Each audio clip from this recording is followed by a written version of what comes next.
Sahabat orang muda Katolik yang saya kasihi, sebelum mulai katekese kita pada hari ini, mari kita awali dengan sebuah tepuk, yaitu tepuk kitab suci. Mari kita mulai. Tepuk kitab suci. Dibacakan, dipahami, diwartakan, dihayati, diamalkan. Yes, oke. Sahabat orang muda Katolik yang saya kasihi, pada pertemuan kali ini kita akan melakukan katekese dengan tema Kasih Allah Menyelamatkan. Sahabat orang muda Katolik yang saya kasihi, seringkali kita menemukan banyak masalah dalam keluarga, dalam relasi pertemanan, dalam kegiatan belajar kita atau dalam pekerjaan kita, dan juga dalam lingkungan masyarakat. Berbagai masalah itu dapat mengganggu, menghambat, menjatuhkan atau bahkan membuat kita terpuruk. Saat sudah terpuruk, tentu saja kita ingin bangkit dan kembali menjalani hidup. Tak jarang kita mencoba bangkit, tetapi malah kecewa, seakan-akan tak ada jalan keluar, atau merasa bahwa kita tidak diizinkan untuk pulih seperti sedia kala. Namun kita harus yakin dan percaya bahwa Allah selalu menyertai dan akan memulihkan keadaan kita. Kita harus meyakini bahwa Allah akan menyelamatkan kita dari persoalan hidup kita. Kita harus yakin bahwa Ia sungguh mengasihi kita. Dalam keyakinan inilah kita akan mendalami subtema pertemuan yang ketiga, Kasih Allah yang Menyelamatkan. Dengan merefleksikan seruan Nabi Yoel kepada umat Israel, bahwa Allah akan memulihkan keadaan mereka setelah pembuangan. Mari kita buka katekese kita dengan sebuah lagu.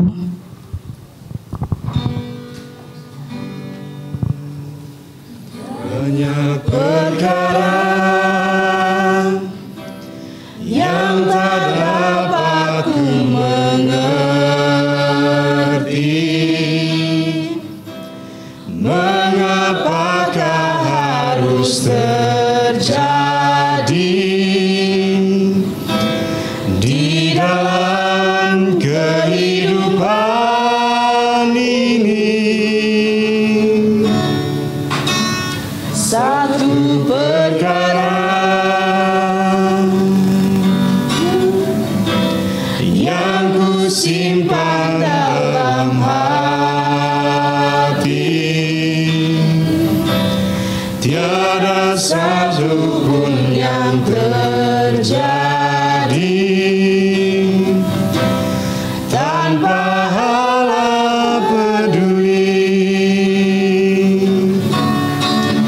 Allah mengerti, Allah peduli segala persoalan yang kita hadapi.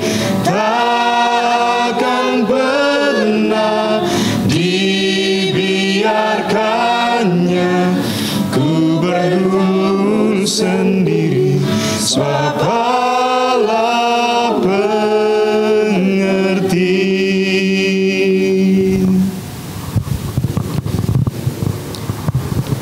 Dalam nama Bapa dan Putra dan Roh Kudus. Amin. Tuhan beserta kita. Sekarang dan selama-lamanya. Sahabat remaja Katolik yang terkasih dalam Tuhan, kembali pada pertemuan kita kali ini, kita akan merenungkan, mendalami berbagai kisah dan pengalaman tentang kasih Allah yang menyelamatkan. Pada pertemuan kali ini, Nabi Yoel mengajak kita untuk selalu menyadari dan meyakini bahwa Allah selalu menyertai kita dalam menghadapi setiap persoalan hidup kita. Ia akan kembali memulihkan keadaan kita yang terpuruk menjadi satu situasi penuh sukacita, satu situasi yang penuh sorak-sorai. Marilah kita berdoa. Allah Bapa yang Maha Kasih, Engkau selalu menyertai setiap langkah hidup kami. Puji dan syukur kami panjatkan kehadirat-Mu atas kebaikan dan kasih-Mu yang melimpah bagi kami para remaja Katolik. Bapa yang baik, saat ini kami ingin semakin mengenal-Mu dengan merenungkan kisah Nabi Yoel.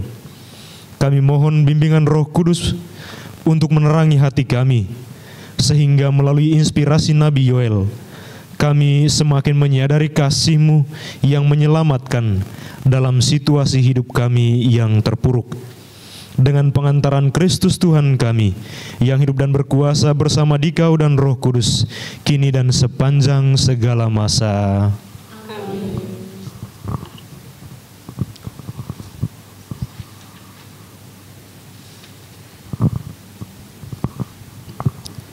Mari kita diajak dengan penuh iman mendengarkan sabda Tuhan.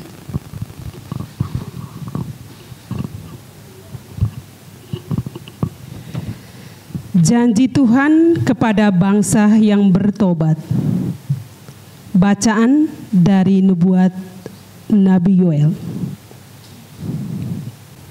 Hai Bani Sion, bersorak-soralah dan bersukacitalah karena Tuhan Allahmu, sebab telah diberikannya kepadamu bagian pada awal musim dengan adilnya, dan diturunnya kepadamu hujan akhir musim seperti dahulu. Tempat-tempat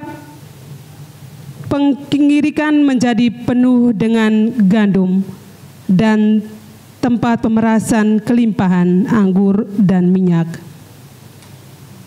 Aku akan memulihkan kepadamu tahun-tahun yang hasilnya dimakan habis oleh belalang pindahan, belalang pelompat, belalang pelalap, dan belalang pengerip.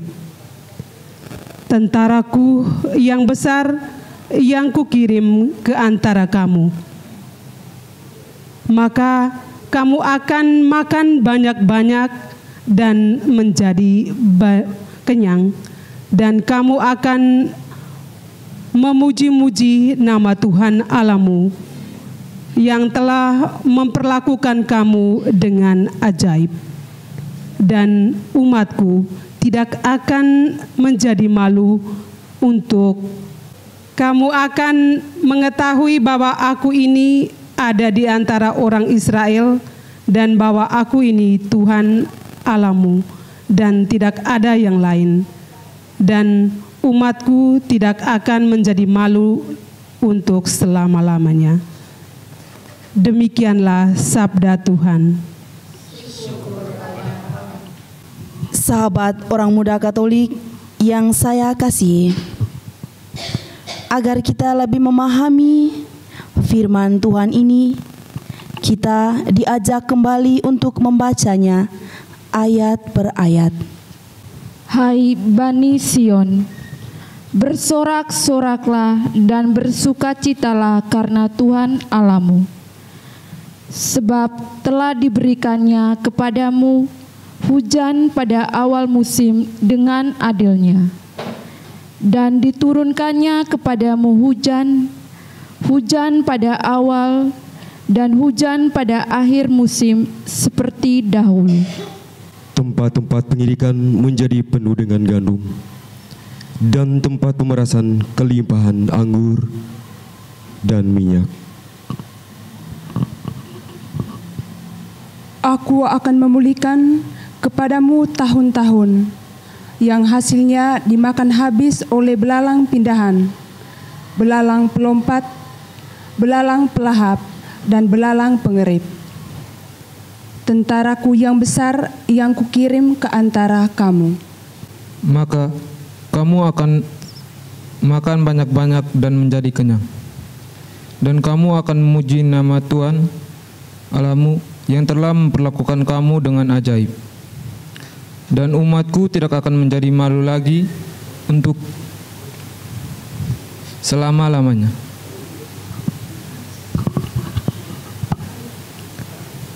Kamu akan mengetahui bahwa aku ini ada di antara orang Israel, dan bahwa aku ini Tuhan adalah Allahmu, dan tidak ada yang lain, dan umatku tidak akan menjadi malu lagi untuk selama-lamanya.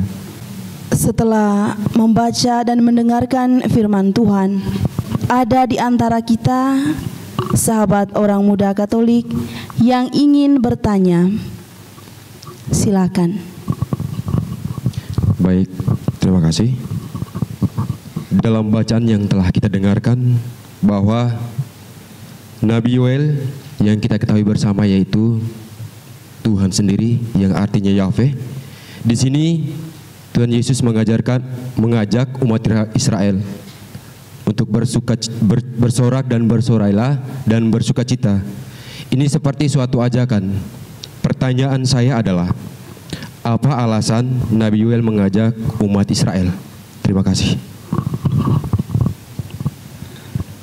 Baik, kalau kita memperhatikan baris pertama pada ayat ke-23, itu ayat pertama dalam perikop yang kita baca pada sore hari ini. Di situ Nabi Yoel tuliskan, "Hai Bani Sion, bersorak-soraklah dan bersukacitalah karena Tuhan Allahmu." Untuk menjawab alasan Nabi Yoel mengajak umat Israel bersukacita ialah karena Allah sendiri.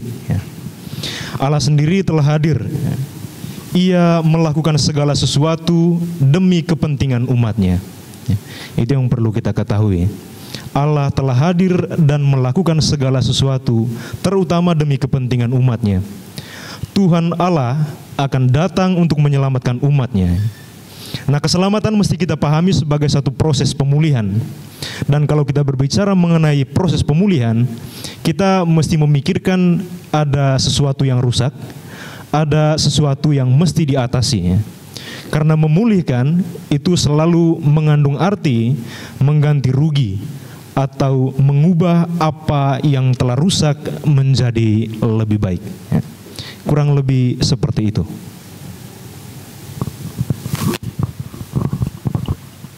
Baik, terima kasih. Oke, silakan yang berikutnya, silakan bertanya.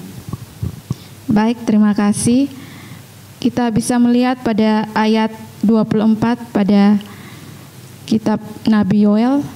Di situ tertulis, tempat pengirikan akan penuh dengan gandum dan tempat penampungan akan berkelimpahan anggur dan minyak. Di sini saya ingin bertanya, apa yang menjadi dasar Nabi Yoel mengajak umat Israel untuk memiliki harapan di tengah kesulitan dan cobaan dalam hidup mereka? Sekian dan terima kasih.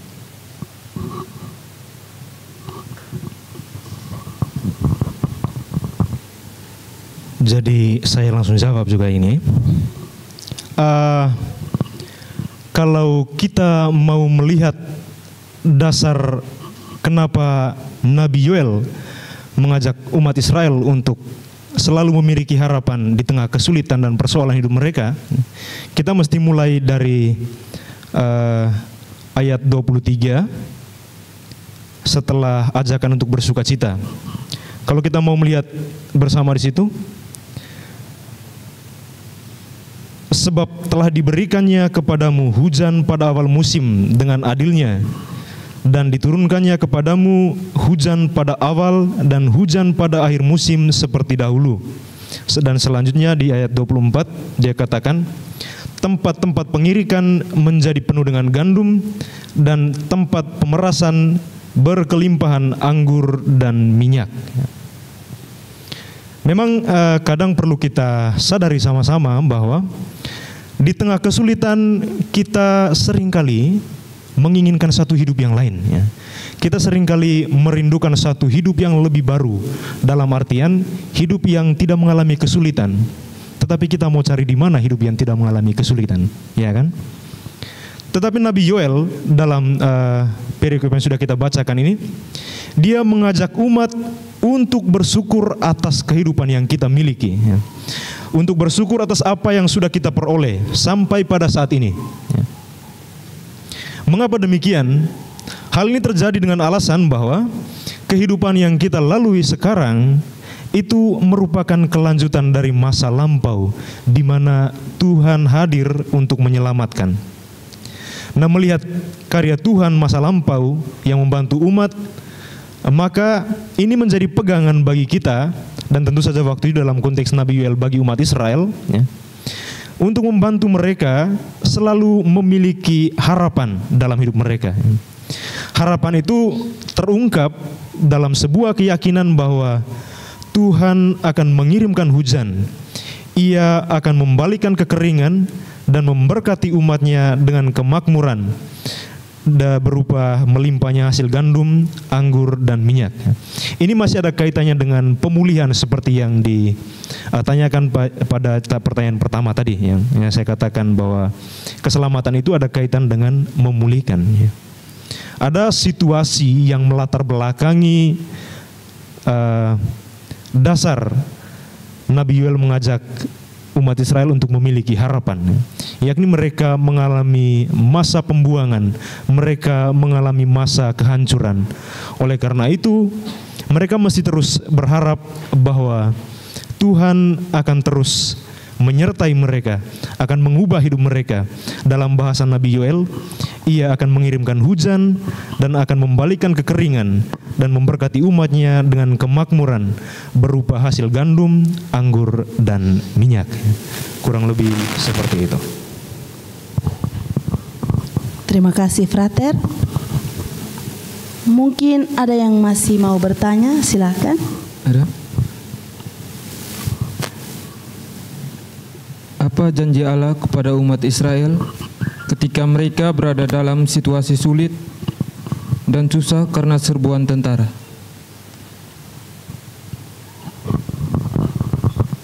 Oke, baik. Sebelum itu kita coba lihat sama-sama di ayat 25, ya. Di situ berbunyi, Aku akan memulihkan kepadamu tahun-tahun yang hasilnya dimakan habis oleh belalang pindahan, belalang pelompat, belalang pelahap, dan belalang pengerip. Ya.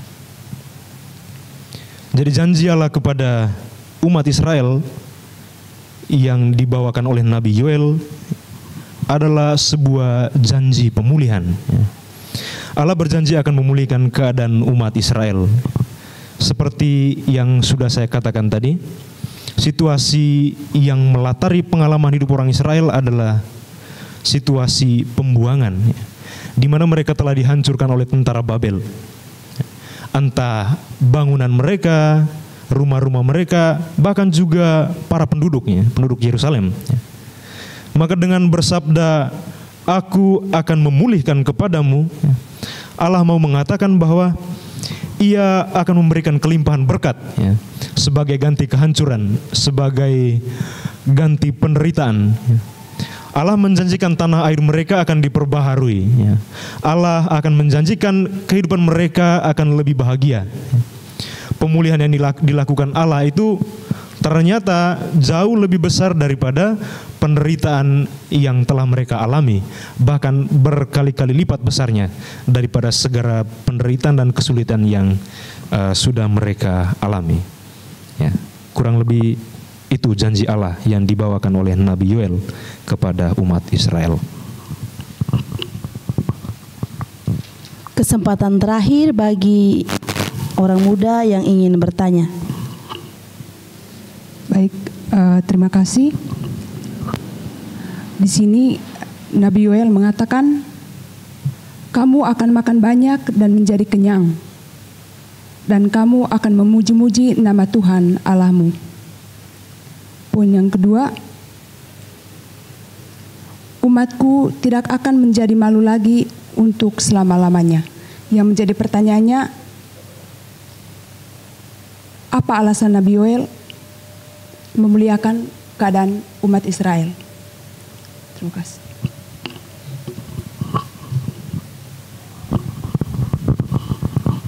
Oke, pertanyaan yang luar biasa.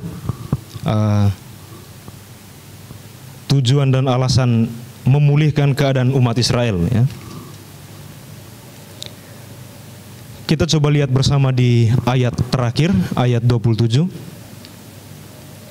Di situ dikatakan, kamu akan mengetahui bahwa aku ini ada di antara orang Israel, dan bahwa aku ini Tuhan adalah Allahmu, dan tidak ada yang lain, dan umatku tidak akan menjadi malu lagi untuk selama-lamanya.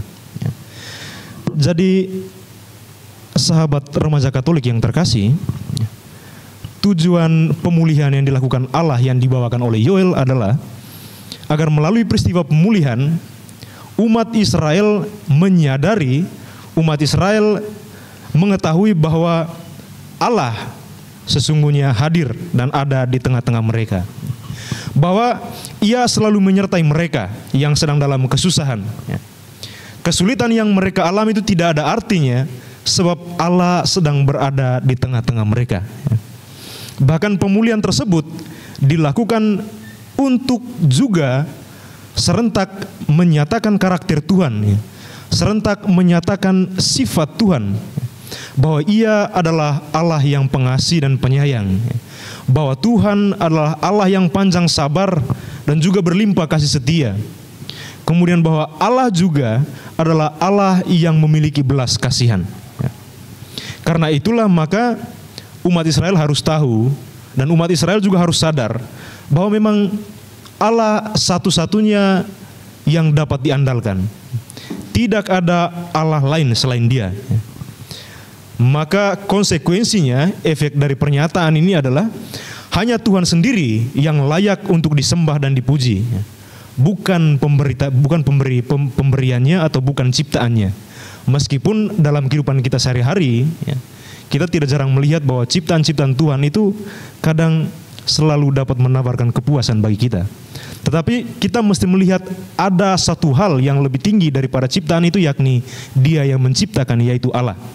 Oleh karena itu, melalui peristiwa pemulihan yang Yoel bawakan, umat Israel hendaknya menyadari bahwa selalu ada Allah di atas segala-galanya.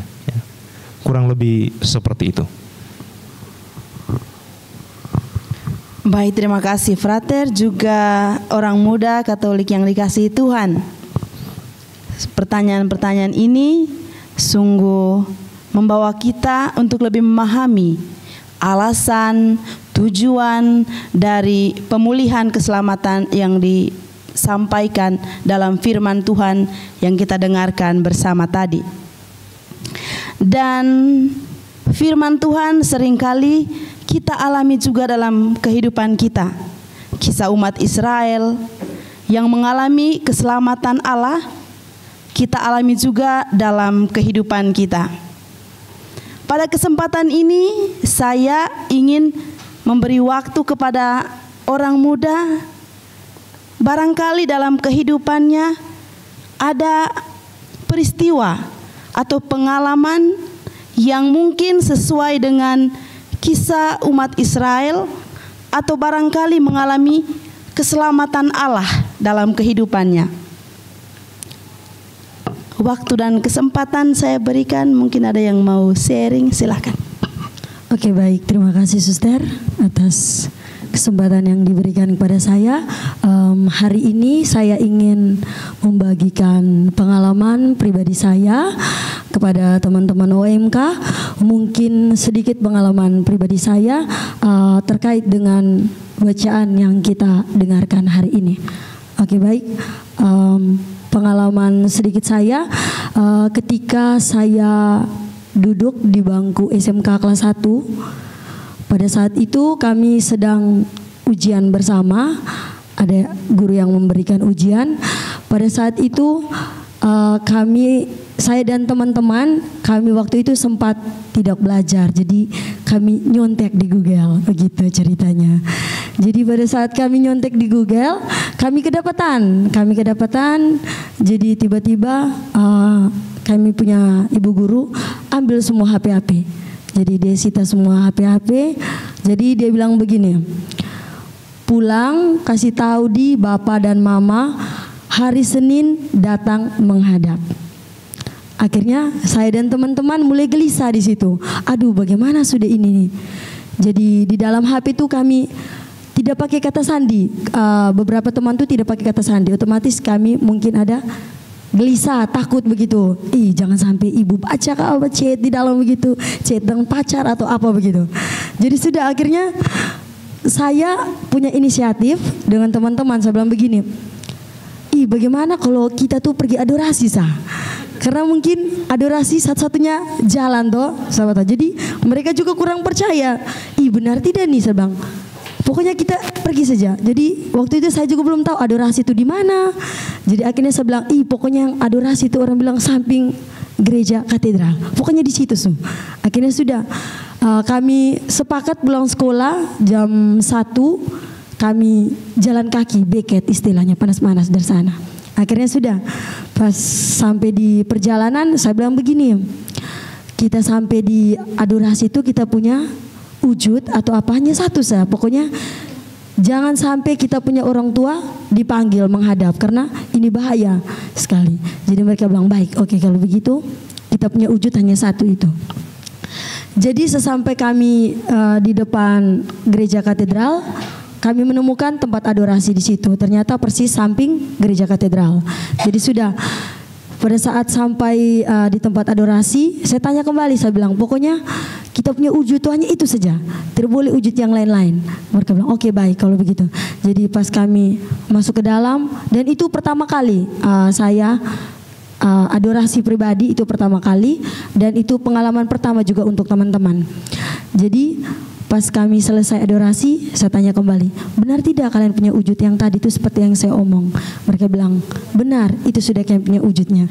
Jadi akhirnya sudah, pas hari Senin besok, mungkin ini kayak mujizat begitu. Ternyata kami dipanggil oleh ibu guru yang sudah minta kalian punya HP, semuanya disita. Tapi dia bilang begini, dia tidak tanya, mana kalian punya orang tua? Tidak. Dia panggil kami baik-baik. Dia bilang begini, lain kali tidak boleh terulang lagi. Dan dari situ saya langsung lihat teman-teman, mereka juga lihat saya. So, itu benar tuh, apa? Tercapai tuh. Kamu terpercaya. Akhirnya sudah. Jadi pada saat itu saya pulang, saya refleksikan kembali ke pribadi saya bilang begini, benar ternyata Tuhan tuh dalam situasi sesulit apapun kita, pasti dia selalu memberikan jalan yang terbaik. Meskipun kita sudah jatuh, hancur dan mungkin kita tidak mau ikut lagi dia, tetapi dia tetap menopang kita. Begitu. Dan yang lebih parahnya lagi itu, selama beberapa hari saya ajak teman-teman yang tadi ikut adorasi, mereka tidak pernah mau. Hanya saya, dan saya mungkin rasa bersyukurnya lebih. Jadi sampai saat ini saya tetap menjalankan adorasi pribadi. Itu saja. Jadi pesan saya untuk teman-teman, Tuhan itu maha baik dan Tuhan itu luar biasa bagi saya. Saya berada sampai saat ini karena kebaikan Tuhan. Saya bersyukur sekali. Terima kasih, itu pengalaman singkat dari saya. Terima kasih banyak untuk sharingnya Ade Elis. Benar bahwa Allah menyelamatkan. Di saat sesulit apapun dalam kehidupan kita, Ia senantiasa hadir. Bahkan mungkin menurut kita hal yang mereka lakukan itu agak aneh karena mau membebaskan diri dari kemarahan atau kekecewaan orang tua. Tetapi di satu sisi kita melihat bahwa dari pengalaman itu mereka ada niat untuk dekat dengan Tuhan. Jadi dari pengalaman saudari Elis kita belajar bahwa kebaikan Tuhan, keselamatan Tuhan selalu ada dalam kehidupan kita. mungkin sahabat orang muda yang lain ingin membagi pengalaman untuk kita dengarkan bersama. Silakan. Ya, baik. Sebelumnya perkenalkan, nama saya Adimanto. Sekali lagi saya ingin mengucapkan selamat sore untuk kita semua. Sebelum saya berbagi pengalaman pribadi saya, izinkan saya membacakan sedikit moto yang saya buat, yang saya kutip 2 minggu lalu. Satu persatu dilewati, satu persatu dimudahkan, satu persatu diselesaikan. Tetap andalkan Tuhan, semua akan baik-baik saja.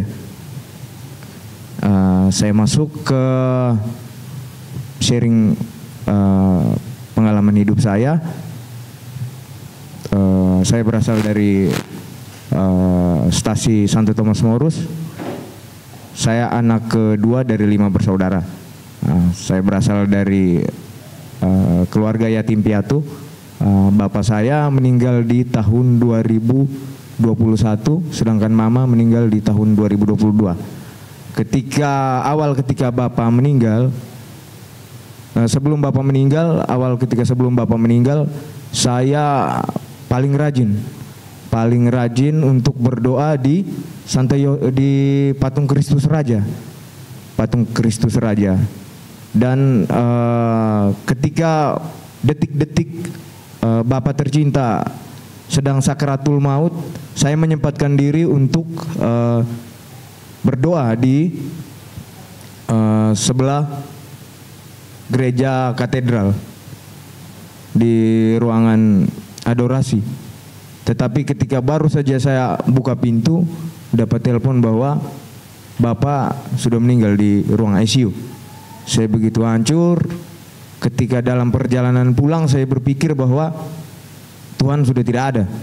Tuhan tidak pernah berpihak kepada kami. Jujur saya waktu itu saya hancur sekali. Amarah itu makin memuncak. Karena memang sebelum Bapak meninggal, saya orangnya jujur saja saya rajin sekali ke gereja. Di awal-awal itu saya paling rajin untuk ikut misa pertama. Amarah itu makin memuncak ketika mama meninggal dunia di tanggal 31 Agustus 2022. Saya awal ketika Bapak meninggal itu mungkin saya berpikir bahwa ini mungkin bukan Tuhan lupa, tetapi memang mungkin Tuhan mau menguji seberapa sabar kami anak-anak serta keluarga yang ditinggalkan. Tetapi saya justru makin tidak percaya lagi ketika mama meninggal. Saya bilang, ini kalaupun cobaan, saya pikir jujur ini cobaan di luar dari kemampuan kami. Sebab kami anggap kedua orang tua adalah tumpuan hidup. Tetapi ketika Tuhan mengambil tumpuan hidup, maka hancurlah tumpuan yang ada di bawahnya, yaitu kami anak-anak dan keluarga yang ditinggalkan. Terus saya ketika 40 harian setelah mama meninggal, saya berpikir bahwa saya kayaknya tidak perlu lagi ke gereja. Saya tidak perlu lagi berdoa. Karena ketika saya rajin ke gereja, saya rajin berdoa pun hasilnya nihil. Saya tidak pernah merasakan sesuatu yang nyata di mata saya. Apa yang saya minta, apa yang saya inginkan tidak pernah didengar oleh Tuhan. Nah, pada suatu ketika saya ketika mulai masuk dunia kerja, saya pernah bekerja di salah satu perguruan tinggi di Kota Maumere. Itu 2 bulan, entah tidak pernah ada masalah atau apapun, saya dipanggil terus disampaikan bahwa kalau bisa berhenti dulu. Saya bilang, ini ada apa lagi? Ini saya perasaan saya tidak pernah buat masalah, tapi seolah-olah kayak dirumahkan lah istilahnya. Terus seiring berjalannya waktu, saya dapat kerjaan berikut. Pekerjaan berikut pun lebih konyol lagi karena tidak sampai 1 minggu. Dari situ ini kenapa? Akhirnya saya coba konsultasi ke Bapak Romo. Waktu itu orang yang saya temui pertama adalah Romo Lawrence. Beliau waktu itu masih menjabat sebagai pastor paroki Santo Thomas Morus. Di situ beliau mulai bertanya, kenapa akhir-akhir ini saya tidak pernah lihat lagi di gereja. Saya bilang Bapak jujur saya kecewa sama Tuhan. Kalau mau bilang marah, saya orang pertama yang marah dengan Tuhan. Karena apa yang saya minta, apa yang saya mohon tidak pernah Tuhan dengar. Terus apa jawab dari Bapak Romo? Bapak Romo bilang, itu bukan ujian, itu bukan cobaan. Tuhan sudah mengatur segala sesuatu yang lebih baik untuk kehidupanmu ke depan. Apa yang kau terima hari ini belum tentu akan kau terima di kali ke depan. Karena apa yang Tuhan inginkan itu ibarat kado. Segala sesuatu terbungkus tanpa kita ketahui apa yang ada di dalamnya. Itulah rahasia kehidupan yang Tuhan sudah atur bagi masing-masing kita manusia. Dan puji syukur pada Tuhan, ketika saya sering berkonsultasi di situ, saya sering mendapat siraman rohani dari Bapak Romo. Tiap minggu saya mulai rajin ke gereja, bahkan saya ikut masuk dalam organisasi OMK ini sendiri belum genap 3 tahun. Jujur mungkin saya salah satu OMK yang usianya di atas, yang agak sedikit terlambat bergabung dalam OMK. Karena jujur ketika di masa-masa saya ketika terpuruk itu, saya merasa bahwa memang betul Tuhan itu tidak ada. Minta maaf saja karena memang pengalaman pribadi yang saya rasakan itu, Tuhan tidak pernah bantu saya. Ketika saya minta sesuatu pun Tuhan tidak pernah tolong. Tuhan di mana sebenarnya? Apakah itu Tuhan hanya ada di dalam kitab suci, hanya ada di dalam patung atau di sekitaran gereja? Karena buat saya bantuan atau pertolongan Tuhan itu sedikit pun tidak pernah saya rasakan dalam kehidupannya saya. Hal itu dibuktikan dengan ketika orang tua saya sakit, bapak ataupun mama saya sakit, saya berdoa minta pengampunan, minta diberi kesembuhan, tetapi tidak pernah ada mujizat yang memang saya ataupun keluarga rasakan. Dari situ saya mulai kecewa, tetapi seiring berjalannya waktu, mungkin ini beberapa pengalaman tadi adalah teguran dari Tuhan bahwa ketika saya melupakan Tuhan, maka imbas yang akan saya peroleh akan jauh lebih besar dari apa yang saya pikirkan.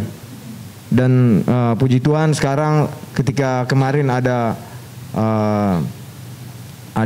rekrutmen pengawas pemilu, saya ikut dan puji Tuhan saya diterima di situ. Dan sampai hari ini untuk aktivitas ke gereja, berdoa, terus membagi waktu di OMK seperti biasa, saya pikir tidak ada halangan. Dan jujur hari ini saya merasa bahwa apa yang menjadi prediksi saya di awal itu betul-betul salah. Mungkin saya yang terlalu egois dengan Tuhan, atau mungkin saya yang terlalu menutup diri dengan Tuhan. Jadi satu pesan dari saya untuk teman-teman orang muda Katolik dimanapun berada, bahwa jangan pernah menyesali akan kehidupanmu. Apapun yang kau alami saat ini belum tentu akan terulang di kehidupanmu ke depan. Karena apapun yang kau alami saat ini mungkin akan lebih indah di kehidupanmu ke depan. Terima kasih. Kembali. Boleh kita tepuk tangan untuk Saudara Adi. Pengalaman yang luar biasa. Sepertinya kalau dilihat pengalaman saudara itu kurang lebih mirip dengan kisah yang kita baca dalam firman Tuhan. Bangsa Israel mengalami peristiwa pembuangan, dan saudara mengalami peristiwa di mana kedua orang tua meninggalkan dunia ini. Dan Nabi Yoel datang untuk menguatkan mereka lewat firman-Nya. Dari kisah pengalaman saudara, kita lihat mungkin Bapak Romo Lawrence yang menjadi pribadi seperti Nabi Yoel, karena dia yang memberi kekuatan, peneguhan kepada saudara bahwa pengalaman yang ia alami itu seperti yang dikatakan tadi, itu kado yang dibungkus. Kita tidak tahu, tetapi di saat yang sama, saat itu pasti Romo memberi peneguhan, memberi kekuatan agar mampu mengalami peristiwa, menerima peristiwa itu. Dan Di antara kita pasti juga mengalami yang namanya peneguhan. Entah itu datang dari orang tua, sahabat, rekan kerja, sebagai aksi nyata dari katekese pertemuan ketiga kita ini. Mungkin kita diajak untuk melakukan hal yang sama kepada teman-teman, kepada keluarga mungkin, kepada rekan kerja. Dan peneguhan itu bisa berupa pujian, penguatan, sebagai wujud hal yang kita lakukan seperti yang dilakukan oleh Nabi Yoel. Dan kiranya peneguhan atau pujian-pujian itu tidak hanya sehari kita lakukan, seminggu ke depan, atau mungkin dalam kehidupan kita setiap hari.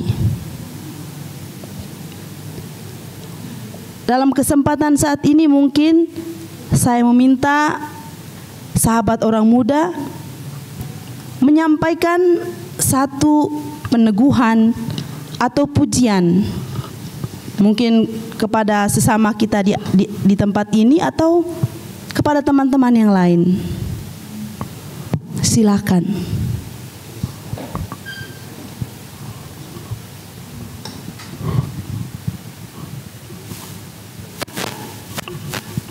Baik, terima kasih. Nama saya Winda. Di sini saya akan memberikan kata-kata penguat untuk salah satu teman OMK di sini, untuk Kakak Adimanto. Saya mau mengatakan bahwa kamu hebat, kamu luar biasa, kamu mampu melewati cobaan dalam hidupmu karena selalu mengandalkan Tuhan. Tetap semangat. Sekian. Terima kasih, beri tepuk tangan kepada Kakak Minda. Yang lain silakan.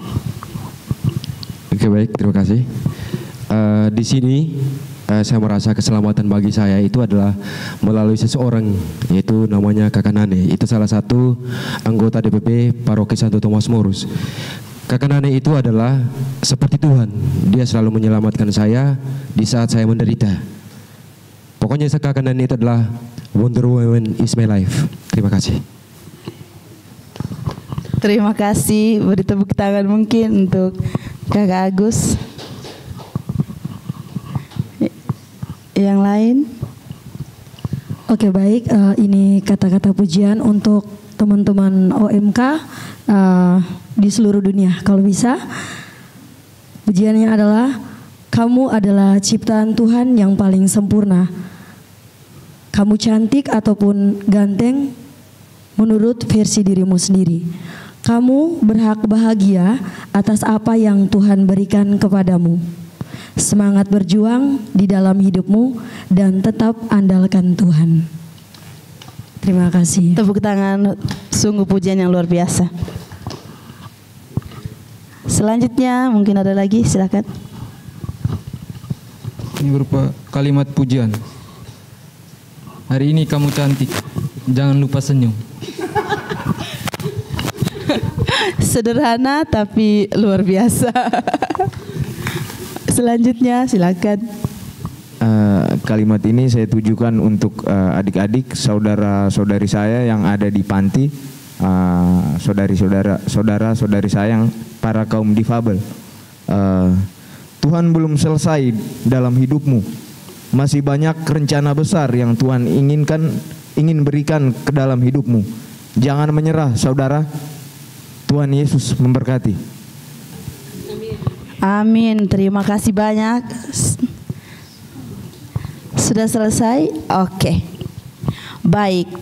Itu pujian yang kita sampaikan hari ini, saat ini. Tetapi kiranya berlanjut, jangan hanya saat ini.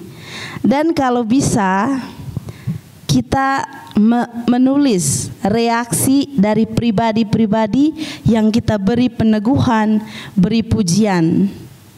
Karena reaksi timbal balik itu perlu. Jika mereka terima, pasti kita juga bahagia, bukan? Oke.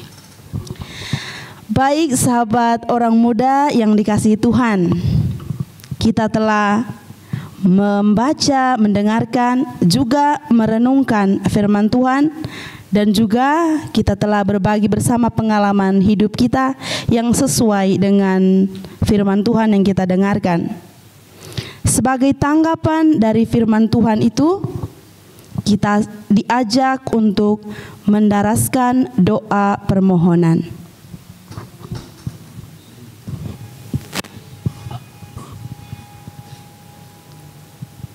Kita berdoa bagi para pemimpin gereja. Allah Bapa kami, curahkanlah rahmat penyertaan dan kasih-Mu bagi para gembala kami. Semoga mereka setia dalam tugas panggilan dan perutusan mereka, serta dapat semakin mengasihi dan melayani sama seperti teladan Yesus, sahabat kami. Marilah kita mohon. Kabulkanlah doa kami ya Tuhan. Kita berdoa bagi gereja. Allah Bapa Maha Pengasih, kami mohon berkati dan bimbinglah kami, gereja yang masih berziarah di dunia ini.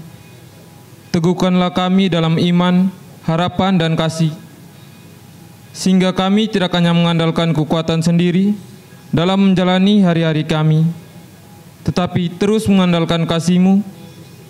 Semoga kami juga dapat menjadi garam dan terang dunia di tengah sesama kami. Marilah kita mohon. Kabulkanlah doa kami ya Tuhan. Kita berdoa bagi para pemimpin bangsa dan negara. Allah Bapa yang Maha Bijaksana, kami mohon rahmat dan penyertaan-Mu bagi para pemimpin negara kami. Berilah mereka hati yang penuh belas kasih dan kebijaksanaan, supaya dapat memimpin dan menjunjung kesejahteraan warga negara seturut dengan kehendak-Mu. Marilah kita mohon. Kabulkanlah doa kami ya Tuhan. Kita berdoa bagi para remaja Katolik. Allah Bapa, sahabat kami yang sungguh dekat dan selalu setia, kami mohon utuslah Roh Kudus-Mu dalam hati setiap remaja Katolik, sehingga kami memiliki semangat yang berkobar untuk menjadi saksi kasih-Mu di tengah dunia ini. Bantulah kami untuk semakin semangat dan terlibat dalam kehidupan menggereja. Marilah kita mohon. Kabulkanlah doa kami ya Tuhan. Mari kita satukan doa permohonan kita dengan doa yang diajarkan oleh Kristus sendiri kepada kita. Bapa kami yang ada di surga, dimuliakanlah nama-Mu, datanglah kerajaan-Mu, jadilah kehendak-Mu di atas bumi seperti di dalam surga. Berilah kami rezeki pada hari ini, dan ampunilah kesalahan kami, seperti kami mengampuni yang bersalah kepada kami. Dan janganlah masukkan kami dalam pencobaan, tetapi bebaskanlah kami dari yang jahat. Sahabat orang muda yang dikasihi Tuhan, pesan sebelum doa penutup, jangan lupa jalankan tugas kita untuk menyampaikan pujian, peneguhan kepada mereka semua yang ada di sekitar kita, orang tua, keluarga, teman-teman, juga rekan kerja. Dan mari kita tutup dengan doa.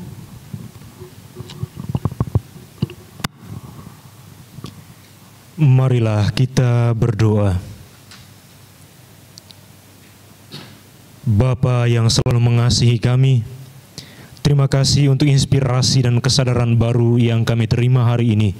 Berkat pendalaman sabda-Mu, kami mohon, bantulah kami untuk semakin mengenal-Mu dan percaya pada setiap rencana-Mu. karena kasih-Mu selalu melimpah bagi kami. Kami juga mohon bimbingan-Mu dalam setiap niat baik yang kami buat hari ini. Dengan pengantaran Yesus Kristus Putra-Mu Tuhan kami, yang hidup dan berkuasa bersama Dikau dan Roh Kudus, Allah sepanjang segala masa. Amin.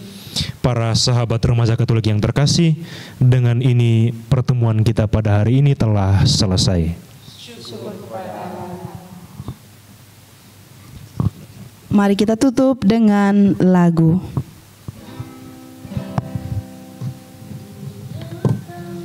Jika sesuatu terjadi,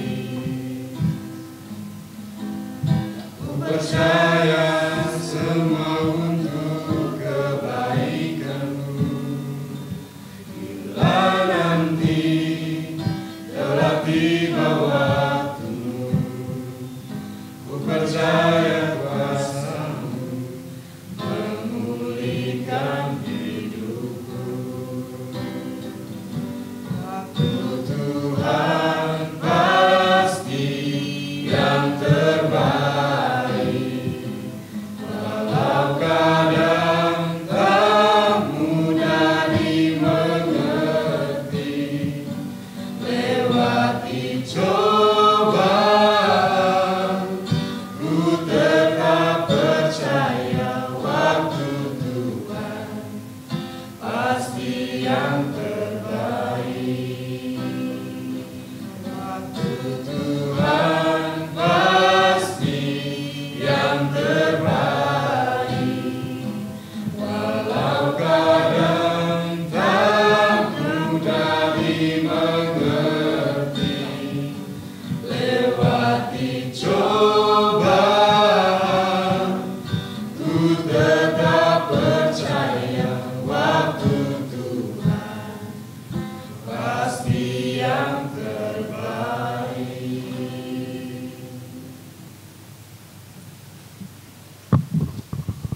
Dalam nama Bapa dan Putra dan Roh Kudus. Amin.